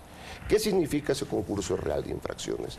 Que a más del secuestro había también una organización delictiva que estaba estructurada con mandos debidamente definidos y que el propio informe pericial determinó que la escala de mando provenía desde el presidente de la República hacia el secretario de la SENAIN, el señor Pablo Romero, y que terminaba articulada con el señor Chicaiza y la señora Diana Falcón. Esos elementos, entonces, usted los va acompañando, los recoge, y los propios testimonios, las propias versiones del señor Chicaiza y de la señora Falcón, cuando ante la propia jueza reconocen haber participado en el acto de secuestro ordenado por la Presidencia de la República. Sin embargo, todos estos elementos quedarán como elementos de convicción, dado que no se podrá llevar a cabo un juicio en ausencia de los imputados, el expresidente Rafael Correa y el exdirector de la SENAIN, Pablo Romero. ¿Qué ocurrirá en términos procesales? Explíquenos usted qué es lo que cabe esperar en estas circunstancias. Mire, esta es una parte de las excepciones que también en la regla general de delitos que se cometen no podrán ser sustanciados en audiencia de juicio toda vez de que los procesados o sindicados se encuentran ausentes. Al ser un delito que está sancionado con una pena de 6 a 9 años, significaría entonces que los sindicados, si no se presentan voluntariamente a la justicia ecuatoriana o si no son detenidos bajo la aplicación de la difusión roja por la Interpol, deberán esperar 9 años para que prescriba la acción y también la pena. En ese entonces, políticamente, ahí sí tendríamos que decir que serán 9 años que fuera del escenario político el expresidente deberá mantenerse, sin perjuicio, y esto es importante, sin perjuicio, yo he venido sosteniendo, de que se inicien las acciones por peculado, en virtud de que los recursos del erario nacional fueron utilizados en esta macabra, delictiva operación en contra del señor Balda. Gracias por aceptar la invitación esta mañana. Antonio López Coveña, jurista, el análisis inmediato sobre lo resuelto ayer por la jueza Daniela Camacho de la Corte Nacional de Justicia acerca del llamado caso Balda. 7 de la mañana 26, volvemos de inmediato.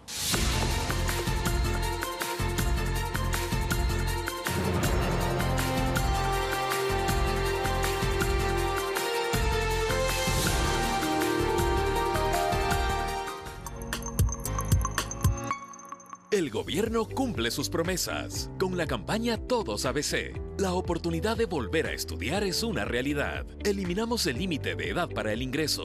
171.033 estudiantes matriculados a escala nacional. Más de 18.700 estudiantes han culminado su bachillerato. Integramos a más de 4.100 estudiantes con discapacidad. Potenciamos las habilidades y capacidades de los ecuatorianos. Promesa cumplida. El gobierno de todos. En circunstancias aún por investigarse, fue encontrado el cadáver del juez de instrucción Guido Pasos. Nos íbamos a casar cuando tuviéramos 1000 mariposas. Ahí, para. ¿Conoces a ese hombre? 4 meses y días le tomó a ella llegar a donde yo nunca imaginé que llegaría. Estar frente a frente con el hombre más poderoso del país. Soy la mujer de Guido Pasos, el juez que mandaste matar. Si no me encuentras, lo que más quiero es que escribas mi historia, que es la de Guido. La verdadera.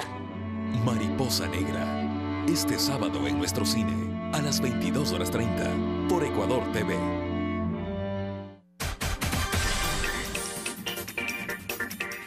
Pichincha es producción.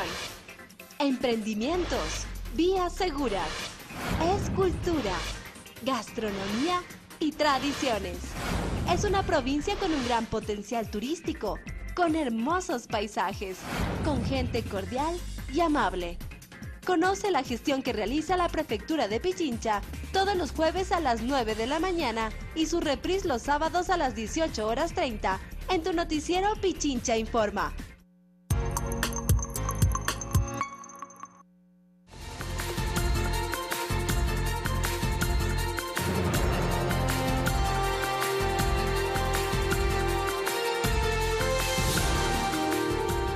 Son las 7 de la mañana con 28 minutos. Nos acompaña Víctor Giorgi, psicólogo uruguayo, director general del Instituto Interamericano del Niño, la Niña y Adolescentes, para explicar la importancia de los temas que abordará durante 3 días en la ciudad de Quito el 6º Congreso Latinoamericano y Caribeño sobre trata de personas y tráfico de migrantes. Esta es una problemática que afecta de manera especial a los niños. Es una problemática que impacta sobre muchos grupos sociales, pero particularmente sobre los niños. ¿Cuáles son los rasgos principales de esta problemática? Buenos días. Buenos días. Principalmente los datos que tenemos, que son difíciles de juntar porque como son actividades ilegales, los datos son siempre estimativos. En América Latina las mayores víctimas de la trata son niños, niñas, adolescentes y mujeres. La trata consiste básicamente en la captación de personas mediante engaños, presiones o diferentes mecanismos para ser trasladados a un lugar diferente, que puede ser dentro del país o fuera, para ser explotados de diferentes maneras. Lo que es muy frecuente... Explotados sexualmente, como mano de obra. Exactamente. Lo más frecuente es la explotación sexual, pero también hay explotación laboral, en talleres, mendicidad en el caso de los niños, como sistema también de explotación, venta callejera, trabajo en talleres, plantaciones y algo que es menor en cantidad, pero es muy preocupante, la venta de órganos. La venta de órganos. Es algo simplemente inimaginable como, como actividad delictiva. Díganos, si bien, como usted dice, se trata de, obviamente, de una actividad ilícita, pero la pregunta es qué incidencia, qué datos más o menos objetivos hay para tratar de dimensionar el problema. Bueno, Naciones Unidas nos dice que la trata de personas está entre los tres mejores negocios en el mundo, entre las 3 actividades delictivas más rentables, junto con el tráfico de armas y el de drogas. Muchas veces son las mismas organizaciones las que tienen los distintos rubros de trabajo. Y en el caso de América, lo que tenemos que tener en cuenta es que hay muchas zonas, no solo países, sino zonas dentro de los países, donde las posibilidades de realización personal de los niños, de los adolescentes, sobre todo de los jóvenes, son muy bajas. Donde el chico vive la diferencia entre una realidad global llena de estímulos, de riquezas, y una realidad local muy dura, y no ve el camino de acceso, no se visualiza el camino de acceso a través del esfuerzo personal, y ahí aparece el espacio donde los reclutadores hacen su trabajo, ¿no? Asumimos que un Congreso Latinoamericano y del Caribe para abordar estas temáticas debe hacerlo desde varias perspectivas. ¿Cuáles son estas? Bueno, en este Congreso, primero que hay trata de niños y hay trata de adultos. Segundo, hay cosas muy específicas de la trata con fines de explotación sexual, que se está trabajando más que las otras modalidades. Y los enfoques son legales, o sea, el análisis de las legislaciones de los distintos países de la región, que tienen orientaciones bastante similares, pero con algunas diferencias en las tipificaciones de delitos. La necesidad de coordinación internacional, porque es un delito que tiene una característica que la escena del crimen va variando, ¿verdad? No es una escena del crimen que se pueda cerrar como en las películas con cintas, sino que está en el lugar que se recluta, recorre todo el trayecto del traslado y luego la venta de las personas en lugar de destino. Y también se incluyen los aspectos sociales, notado los motivos, las raíces del problema, los aspectos psicológicos, o sea, las motivaciones, los resortes psicológicos utilizados para el reclutamiento, pero también las consecuencias psicológicas. Y también se está trabajando bastante el tema de la actitud del entorno, de la comunidad, que muchas veces tiene una actitud de indiferencia o de más vale no meterse, como decimos allá en el Río de la Plata, el no te metas en los problemas que no son tuyos, ¿no? Una cosa que sin duda alguna sorprende es el sometimiento de las víctimas. Es decir, las víctimas se someten a esta trata, a estas condiciones humillantes, denigrantes, de explotación de todo orden, y no acuden a las autoridades. ¿Por qué? ¿Cuál es la razón? Excelente pregunta. La víctima, cuando es captada, está ilusionada, salvo cuando es por la fuerza, pero es la menor cantidad de casos, está ilusionada en que se le está dando una oportunidad, en que va a ir a un lugar donde va a tener un trabajo más rentable, mejores condiciones, va a salir de la pobreza, etc. En ese momento la víctima colabora con el victimario, incluso durante el trayecto. La víctima está convencida de que los controles fronterizos no están para protegerla, sino para abortar su oportunidad de salir de la pobreza. Y se siente aliada del tratante en el sentido de que tienen que superar juntos una serie de obstáculos. Cuando llega al lugar de destino, empieza a ver la diferencia entre lo prometido y lo real. Ahí empieza cierto nivel de rebeldía. Pero ¿qué pasa? Ha habido un desarraigo, o sea, no hay redes sociales, no hay conexiones, a veces ni siquiera hay documentación. Realizó algún tipo de delito migratorio, que si bien la legislación exonera a las víctimas de trata... Entonces queda atrapada en las circunstancias. Queda atrapada en que si va a denunciar va a ser ella la sancionada. Y además hay todo un mecanismo psicológico del tema de la vergüenza, de sentir que no puede regresar después de ese fracaso a su lugar de origen, y en todo eso queda tremendamente atrapada en estas redes. Muy bien, Quito es la sede de una oportunidad única para abordar esta temática lacerante que plantea una vez más un reto inaplazable para los sistemas democráticos, para los sistemas de justicia y para las sociedades latinoamericanas. Esto es el 6º Congreso Latinoamericano y Caribeño sobre trata de personas y tráfico de migrantes. Gracias por aceptar la invitación a este programa. Víctor Giorgi, psicólogo, director general del Instituto Interamericano del Niño, la Niña y Adolescentes. 7 de la mañana, 35 minutos. Gracias por su sintonía. Mañana 6:55 nuevamente estaremos con ustedes en Primera Impresión.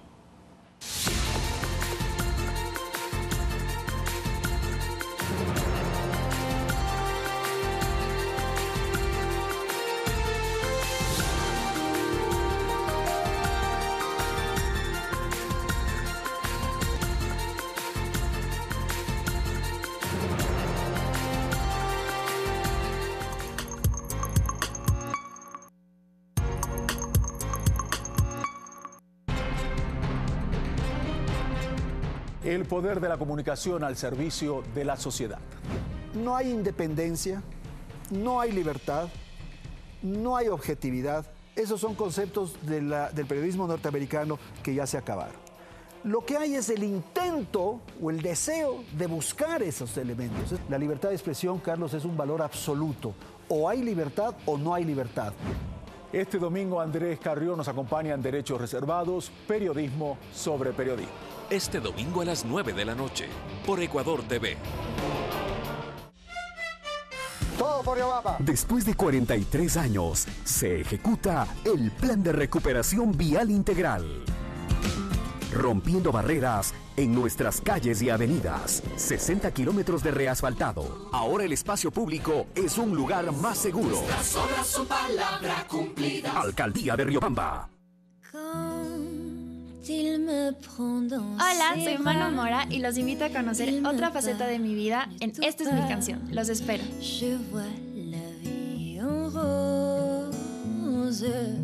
Esta es mi canción. Sábado 20 horas por Ecuador TV. Eres del país más bonito del mundo. Aquí sentimos amor del profundo. Eres el que está conectado, haciendo el trabajo soñado. Eres CNT. Si eres soñador de un mañana mejor. Eres CNT. CNT.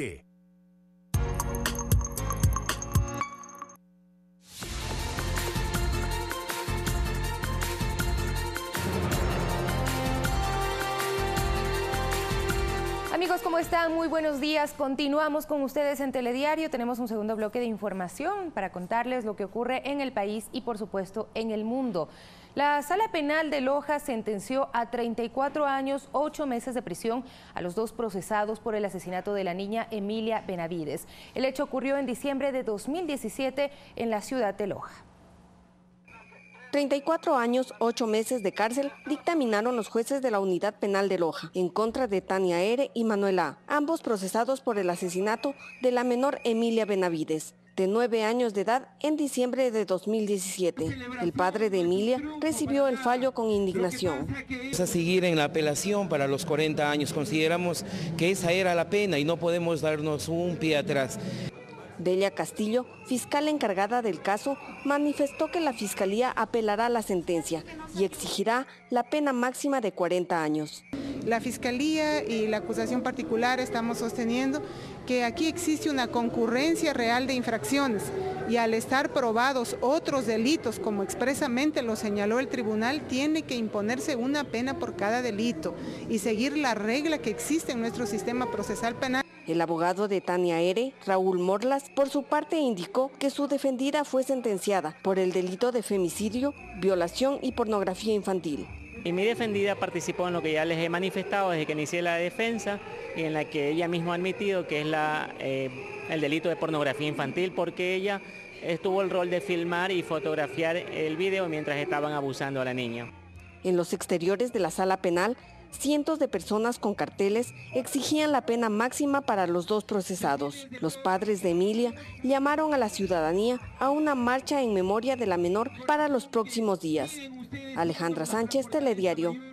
7:40 y la percepción del ciudadano sobre la violencia, inseguridad, asesinatos y la urgencia de políticas públicas fueron temas de análisis de expertos internacionales quienes realizan aportes al Plan Integral de Seguridad. Incorporar al ciudadano a las estrategias públicas de seguridad es una de las recomendaciones de Macarena Raúl Vargas, experta chilena que lidera proyectos de seguridad urbana en su país y en varias ciudades de Latinoamérica y el Caribe. Plantea un puente entre el mundo del diseño urbano o el diseño ambiental y lo que es el mundo de la seguridad. Y la seguridad visto desde la perspectiva de las instituciones de orden público, pero también desde la prevención de la violencia y el delito. Uno de sus conceptos es la prevención de la incidencia del delito a través de un diseño ambiental, que conlleve a frenar la percepción generalizada del temor sobre un hecho aislado. Porque la evidencia internacional, los estudios nos muestran que la calidad de vida está directamente relacionada con la percepción de temor o de confianza en una ciudad. Según datos de la Policía Nacional, 159 homicidios intencionales se ejecutaron en Guayaquil, encabezados por delitos como el asesinato y el femicidio. La seguridad organizada por los ciudadanos para proteger a su familia con inteligencia, que parta de la no violencia intrafamiliar, de la no violencia entre los ciudadanos, una cultura de seguridad de ese tipo. La experta chilena recomienda además promover la cultura de la denuncia y fortalecer la confianza de los ciudadanos hacia el sistema judicial a fin de reducir el índice de cifras negras, que son delitos no denunciados, pero que existen. César Eduarte, Telediario. Y también les contamos que el sector pesquero artesanal de la provincia del Oro denunció el incremento de robos en alta mar. En las 2 últimas semanas, varias embarcaciones fueron asaltadas 2 veces en el mismo día. Su testimonio lo da con temor. Es el capitán de un barco pesquero que hace 3 días fue víctima de un asalto por 2 veces en el mismo zarpe. Los llamados piratas de mar se le llevaron todo. Y llegaron amedrentando, disparando y todo, y uno no puede hacer nada, que esperó nomás esperar el robo y los insultos y todo. Dice, nos llevaron todo lo que es pesca, navegadores, radio, comida, pesca, todo. La misma situación pasa en los 3.500 pescadores artesanales de la provincia de El Oro, expresa Mariana Benítez, presidenta del sector. Un riesgo que todos los días nuestros compañeros corren. En la Fiscalía, las denuncias por robos no coinciden con el número de denuncias de los pescadores. La Capitanía de Puerto Bolívar reitera que se realizan operativos de control en todo el archipiélago de Jambelí. Tenemos una planificación ya establecida. Aparte de eso se atienden las emergencias. 2 robos en el día significa una pérdida de $20.000 a los barcos pesqueros medianos. Maritza Castillo, Telediario. Y en Tulcán, provincia de Carchi, 6 privados de la libertad obtuvieron el indulto. Los internos pagan penas por tráfico de combustible. En las afueras del Centro de Rehabilitación Social de Tulcán, familiares de los 6 internos esperaban que lleguen los documentos de excarcelación. Los privados de la libertad fueron cobijados por el indulto presidencial, luego de cumplir el 50% de sus penas por el transporte informal de diésel y gasolina. Quiero agradecer al señor presidente por esta ayuda que nos está dando a todos nosotros y espero también de que ojalá siga ayudándonos con los 16 casos que todavía. El indulto es una nueva oportunidad de vida. Buscaré un trabajo de forma legal, expresa James Chapués, quien pasó 1 año en el centro carcelario. Señor presidente, que nos colabore porque igualmente se siguen quedando padres de familia que son cabezas de hogar. Leticia Herrera, responsable del centro carcelario de Tulcán, explica que estas personas fueron indultadas tras haber sido juzgadas. 6 personas son las que son absueltas y perdonadas por el señor presidente de la República. Pendientes se encuentran carpetas de 12 internos. Estamos tramitando, ya que hay que tomar en consideración que no son delitos de extrema gravedad, ¿no? Hay personas que están por $20, están recluidas. En lo que va del 2018, 10 PPL recibieron el indulto. Lucy Jiménez, Telediario. Son las 7 de la mañana con 44 minutos. En este momento nos vamos a trasladar al sector de Yaruquí, donde se encuentra nuestro compañero César García. Al nororiente de la ciudad de Quito, en esta parroquia, la viceprefectura de Pichincha entregará $150.000 en maquinaria para desarrollar un proyecto de mujeres SOS. César, muy buenos días. Cuéntanos de qué se trata, cuántas mujeres se benefician de este aporte. ¿Qué tal, Sofía? Muy buenos días, amigos de Telediario. Saludos desde el Coliseo de Yaruquí, en donde a las 9 de la mañana se estará realizando esta etapa final de este concurso que en primera instancia fue realizado por el Banco de Desarrollo Ecuatoriano en favor de muchos emprendedores, en donde pues quedó finalista SOS Mujeres, una organización que se dedica precisamente a erradicar la violencia en contra de las mujeres. 3 barrios se encuentran disputándose este primer galardón, entre ellos se encuentra Yaruquí, La Santiago y también Tumbaco. Voy a conversar brevemente con uno de los finalistas, en este caso el barrio La Santiago, que como ustedes pueden observar han desarrollado este emprendimiento muy bonito de chocolates, aprovechando esta época navideña con unas decoraciones muy bonitas, y la maquinaria que será entregada ahora precisamente les servirá para poder seguir desarrollando este proyecto. Conmigo se encuentra Juanita Muquinche, quien forma parte de este grupo que pues han estado participando de forma muy cariñosa y participativa, principalmente para poder ganar este premio. Cuéntenos, Juanita, cómo se sienten de llegar a este momento y para qué les va a servir esta maquinaria que les van a entregar el día de hoy. Bueno, nosotros estamos sumamente agradecidas con la labor de Marcelita, porque ella nos ha impulsado para que nosotros tengamos estas ganas de hacer. A nosotros nos encanta mucho trabajar con los chocolates. Con las compañeras hemos trabajado, hemos creado nuevo producto, por ejemplo, como es el chocolate que tenemos aquí, que es de café. Tenemos nosotros chocolate de maracuyá, tenemos de café. Tenemos acá trufas y como ustedes verán la decoración es sumamente navideña.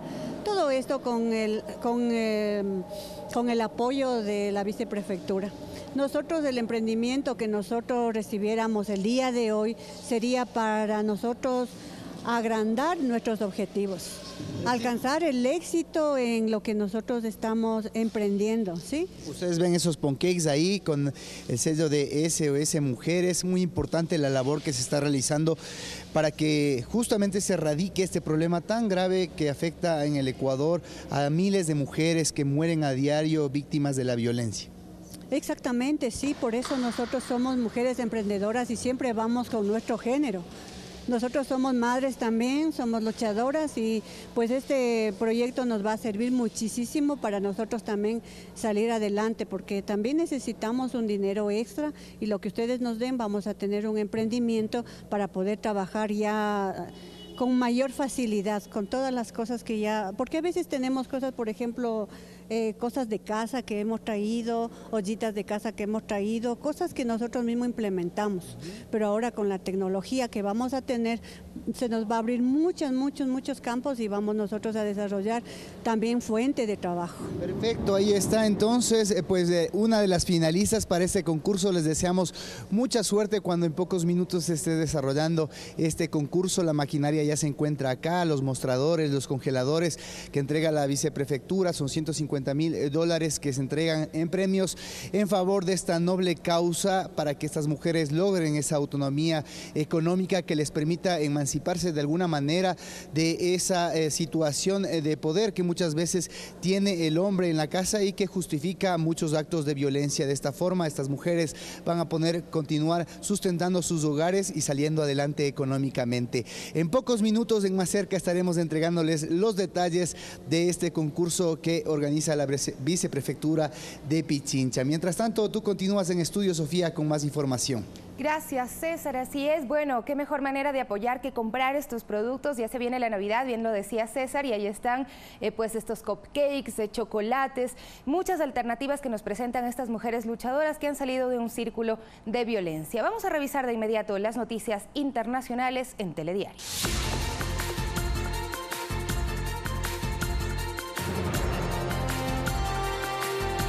Las autoridades en California respondieron a un tiroteo activo con múltiples heridos en un bar de Thousand Oaks. Según información de último momento, hay varios muertos, entre ellos un policía y el atacante.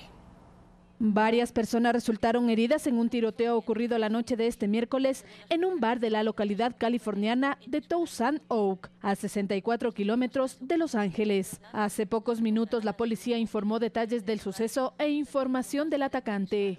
Encontraron a 11 víctimas que habían sido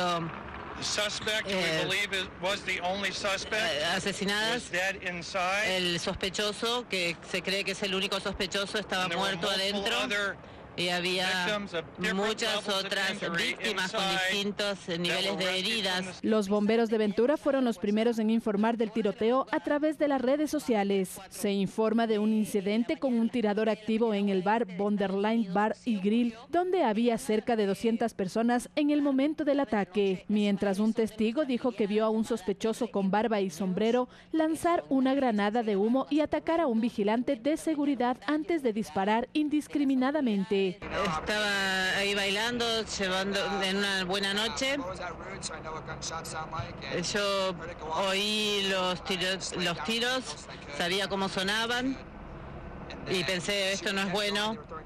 Seguía el tiroteo y ahí rompí una ventana, había vidrios por todas partes y corrí. En el local se organizaba una noche universitaria para estudiantes. Fernanda de la Bastida, Telediario. Y en España, las autoridades informaron de la captura de un francotirador que tenía como objetivo matar al presidente Pedro Sánchez. Se trata de Manuel Murillo, un experto tirador de 63 años que planeaba atentar contra Sánchez como venganza por la orden de exhumación de los restos de Franco. Murillo fue detenido hace 3 semanas en su domicilio de Terrassa, donde guardaba un arsenal de 16 armas de fuego.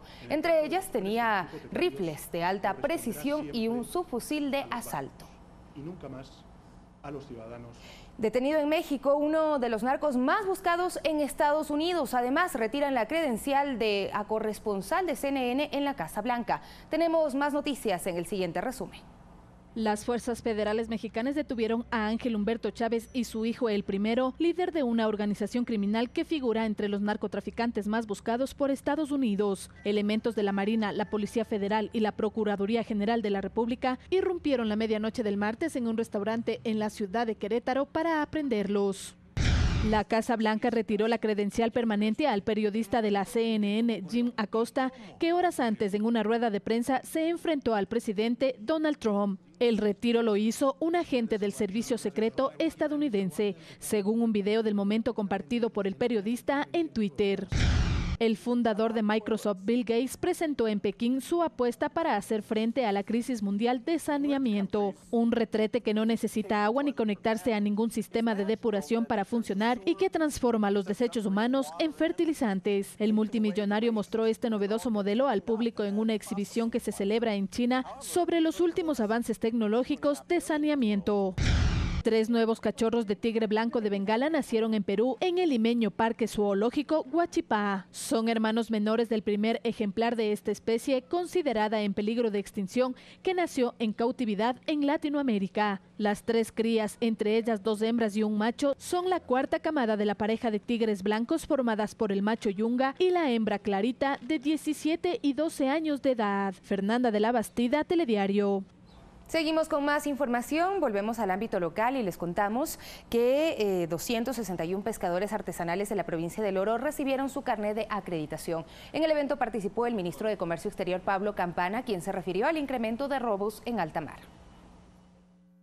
El carnet significa que están acreditados y reconocidos como pescadores artesanales. Podrán acceder a varios beneficios y sobre todo que malos ciudadanos no se tomen su actividad para cometer actos ilícitos. Esta nos acredita ya tener un derecho como pescador artesanal en la categoría de recolector. La reunión con el ministro de Producción, Comercio Exterior e Inversiones, Pablo Campana, sirvió para denunciar el incremento de robos en alta mar. Es crítico escuchar la situación que vive el sector pesquero nacional, pesquero artesanal. A esta denuncia se unió el sector camaronero. De llegar, digamos, a un nivel superior en el caso de ministerios para poder expresar nuestra necesidad y demostrarlo por qué nosotros debemos tener la portabilidad de armas. El compromiso del ministerio no solo se enmarcó en coordinar acciones de seguridad, sino también en impulsar su desarrollo. Queremos que todos sean exportadores, queremos fomentar nuevas exportaciones, que no haya limitaciones para el crecimiento. Se revisó el programa de electrificación que en la provincia abarca a un 10% de camaroneros. Maritza Castillo, Telediario. Y la Reserva del Cajas en la provincia de Azuay cumple 22 años como parque nacional. Se trata de una zona protegida cuyo mayor patrimonio es el recurso hídrico, además del entorno de flora y fauna. Varias son las acciones de conservación a favor del medio ambiente.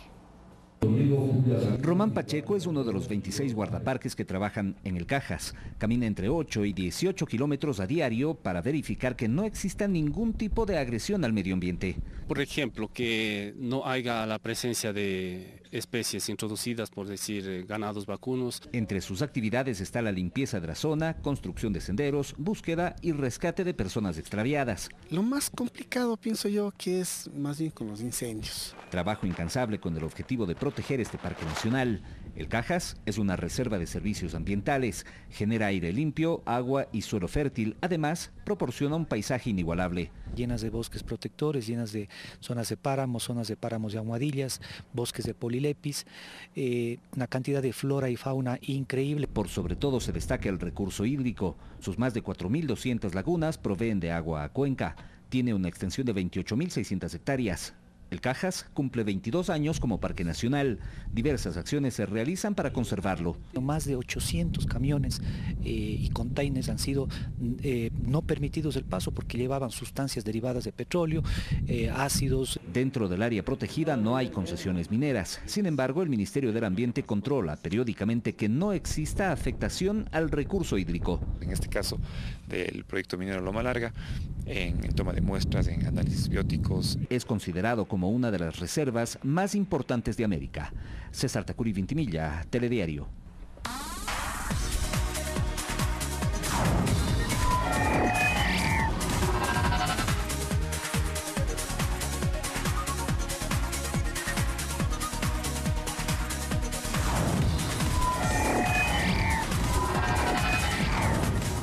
nuestro segmento Red Tecnológica les contamos que en Portugal, en varias de las plazas emblemáticas de Lisboa, lucen carteles promocionales de la Web Summit 2018, un evento de charlas y encuentros empresariales que se desarrolla hasta el 8 de noviembre.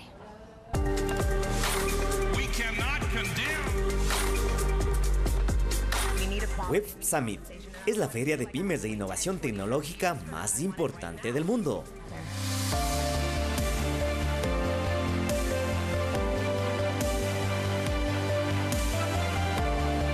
Alrededor de 70,000 visitantes, más de 1.800 compañías acreditadas y 3 jornadas completas de exposiciones y encuentros industriales serán los protagonistas de la innovación de la inteligencia artificial.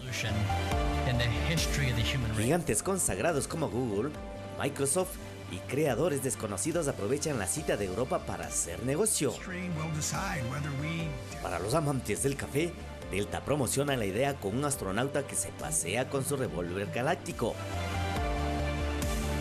Cerca, Trusty, un canino robot que protege el cohete que simboliza el despegue de nuevos proyectos. Y uno de los más destacados es el stand de Sentiment Meter, en donde jóvenes aprovechan la aplicación que les indica su estado de ánimo luego de indagar su expresión facial. En la inauguración de la tercera edición de Web Summit, uno de los cofundadores destacó que habrá congreso hasta el 2028.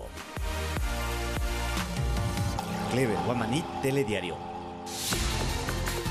Y así llegamos al final de Telediario el día de hoy. Muchísimas gracias a ustedes por su atención. A las 13 horas tenemos más noticias, estén pendientes, ya viene más cerca, junto a Diana Jacome y Arturo Barriga. No se lo pierdan por Ecuador TV.